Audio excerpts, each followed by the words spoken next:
Hey, I'm your host, BKP. Good morning from the office, North Georgia's only live online morning show. We only have 15 minutes left.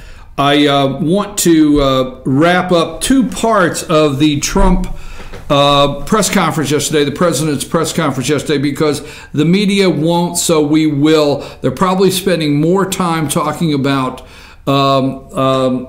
what's her name in the Hatch Act. I had her name just a minute ago. Anyhow,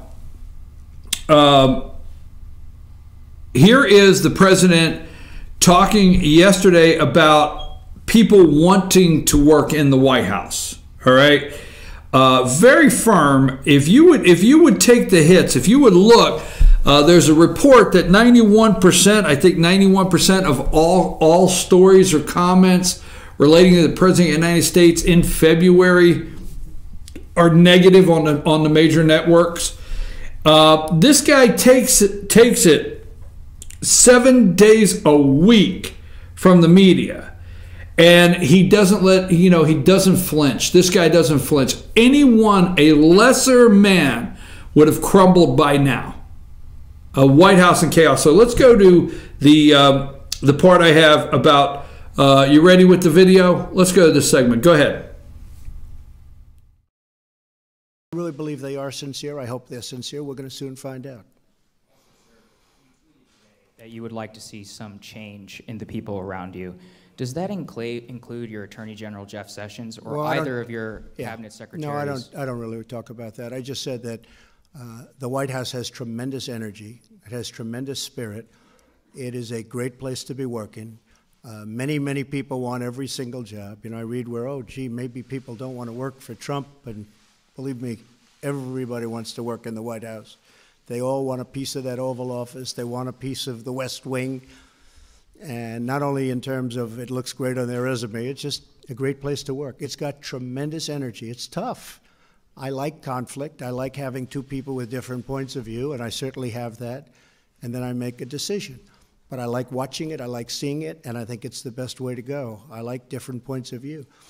But the White House has a tremendous energy, and we have tremendous talent.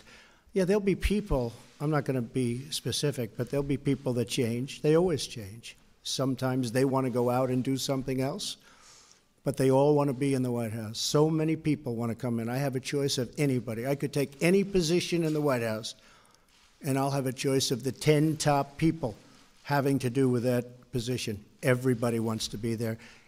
And they love this White House because we have energy like rarely before. Okay? Thank you very much. Last year you criticized the president for drawing between crime. Get the next one set up.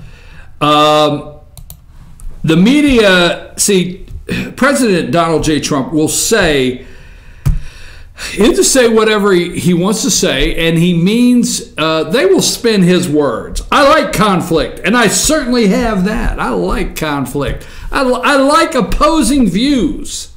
I like it. I like two views. I like your view, your view. Let's see. I like opposing views. I like conflict. I certainly have that.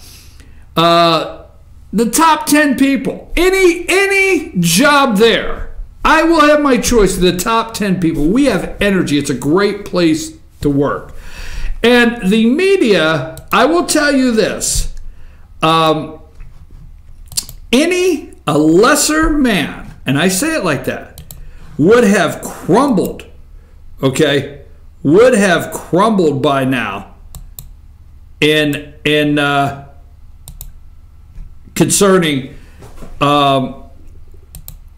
the media's chaos. Now you got this next one. Let's go ahead and go with the next one. This is the Russian question. Let's go with that so before we close the show. Thank you.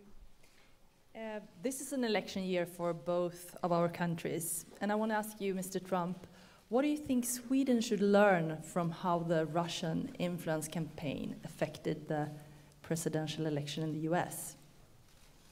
Well, the Russians had no impact on our votes whatsoever, but certainly there was meddling, and probably there was meddling from other countries and maybe other individuals.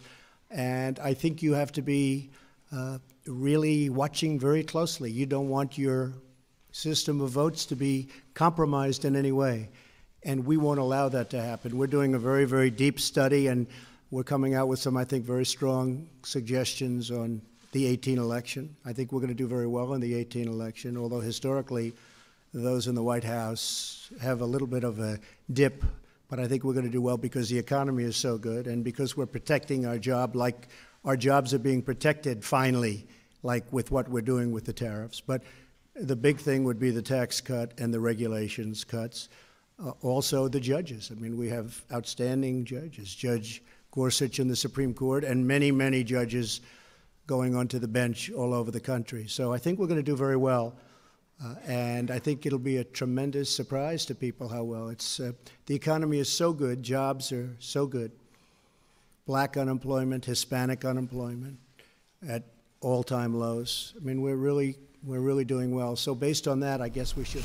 All right, we don't have time to go any further on that, but like I was saying this morning, listen to the question. What should Sweden, now they frame these globalists, this is set up, okay? This is a setup. They frame these, what should Sweden learn about the impact?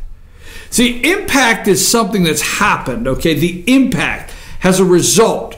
If something is impacted, there's a result of that impact.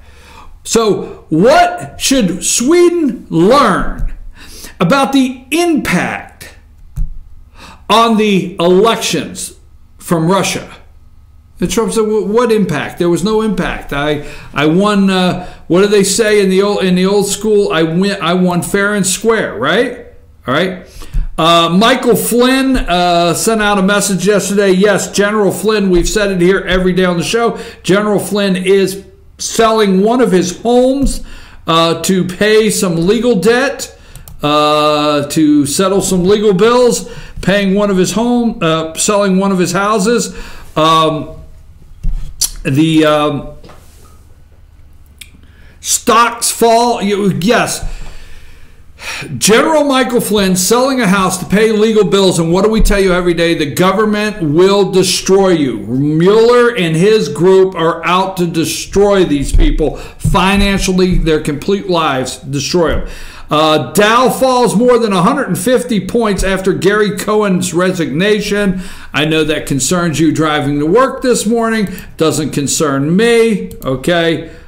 Sorry. If it, that 150-point drop or whatever may drop throughout the day causes more problems for you financially.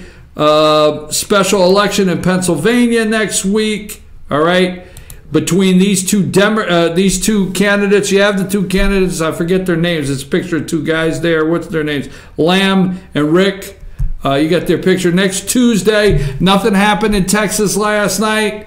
Okay, nothing happened significant in the Texas primary, but next week this special election, which Trump is being accused by Joe Scarborough that the tariffs on steel and aluminum have only been put on to help this Republican candidate in Western Pennsylvania.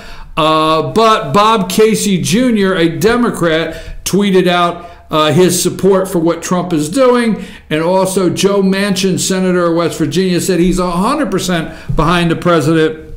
But next Tuesday, Democrat Connor Lamb far outpaced Republican Rick Saccone in fundraising during the final quarter. That is next week. Joe Biden has been out there. Trump's going out this weekend.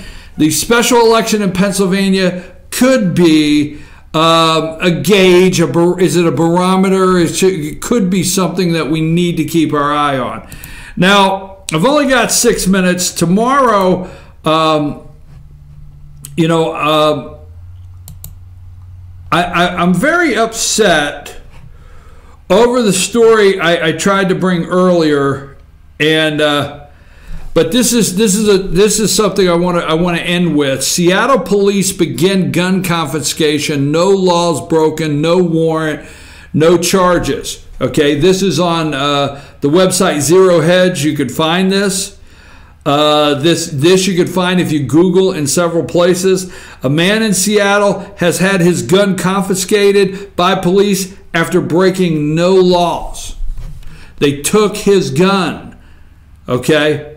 The new red flag law, which has taken hold in other states already, allows the courts and the law enforcement to take away guns from individuals that deem are dangerous, and they've been just begun to confiscate. There are local laws now that call this the red flag law, all right, that allows law enforcement to take your guns, no question. This guy was reported, Amanda, to just look strange. Just gave, I guess, maybe, I mean, all jokes aside, hopefully you just don't have the kind of demeanor that you give people the creeps. You know what I mean? Because this is all that happened when you read this story. Nobody is crying Gary Cohn is gone. I'm your host, BKP. I'd like to go to, let me give you just a really quick before we leave. This is qualifying week in Georgia for state and local elections. Go to fetchyournews.com. Okay, go to fetchyournews.com and check on a daily basis. We have an article for every county. You go to the county, click on the county. We provide a button that's called 2018, Election 2018 on your county. You click on that. That is where we file all the stories about the election. For example, Gilmer County or the 7th District of Georgia. If you would like to see House Speaker David Ralston, which is his representative of the 7th District, see his requalifying to run again, his statement, and right next to that's his opponent, Margaret Williamson, that is running against him. Her statement is there. Natalie Kissel did a story on that. So election 2018, there's a button on fetchyournews.com, and we make a commitment to give you all the information on a daily basis. You can keep track of that, and we'll be pushing that. Now, you know, I want to ask your opinion on something, Amanda. I have 3 minutes. I don't need 3 minutes. I'm shutting everything down because I want to focus. And so, now I know you're not into sports, but let me ask you this question because I need to know if I'm wrong on this, okay, if this is really that bad. Now, I announced the Fan and Rebel baseball games, okay, so I go up there and I say next up to bat, the catcher, Fan and Rebels next up to bat, the catcher, number 16, Jack Gobble, coming to the plate, right? That's what I do, okay? All right? And then, like, top of the lineup for the Rebels, number 2, shortstop, Chandler Kendall, right? I do that, right? Right. Now, the opposing team. Now, there's one guy in the booth that I'm not going to mention his name, but there's a guy in the booth with me that does the scorekeeping and does the scoreboard, all right? And I get 2 things out of it. First of all, they are the opposing team, so I usually pick 2 players on each team. And I make sure that throughout the night, I mispronounce their name on the opposing team when they come up to bat, all right? It drives this one guy in the booth crazy. It drives him crazy. It really sets him off. That seriously seems like something you would do. That's right, but I think they're the opposing team. So I'm not understanding what's like last night, you know, maybe I'm wrong, but the kid's name was Kane, right? Right. And I kept saying he was pitcher, right? And I kept saying back on the hill, number 7, Cayenne. Right? That's ridiculous. Is that mean? How old are these kids? They're high school. Oh, yeah, that's funny then. Huh? That's funny. Like this kid the other night, his name is Adkins, Adkins, right? Right. But I'll like throw a T in it. Now coming to bat, number 12, Atkins. Is that wrong? I picked 2 kids for the opposing team because you know they're the opposing team. That's like my part I play. Yeah, that's funny. Oh, the guy in the booth, he gets mad. Are you going to have a parent come up here one day? I say, yeah, well, whatever. So here's what I do, right? As soon as the game's over, I pile my stuff up, I shoot down the steps, and I go in front of the concession stand, okay? And right in front of the concession stand is where the visiting team leaves. You know, all the fans for the visiting side, they're crossing the concession stand area, right? So I go down there and I stand next to the fence, and I'll say things like, you know, that guy upstairs that calls this game or whatever, you know, I'll pretend like one of the guys that are still left up there is the one that calls the game. Can you see me doing all that? I can, yeah. That's a total you move. That's what I do. But somebody said it was mean, but I picked 2 kids from the opposing team. All right?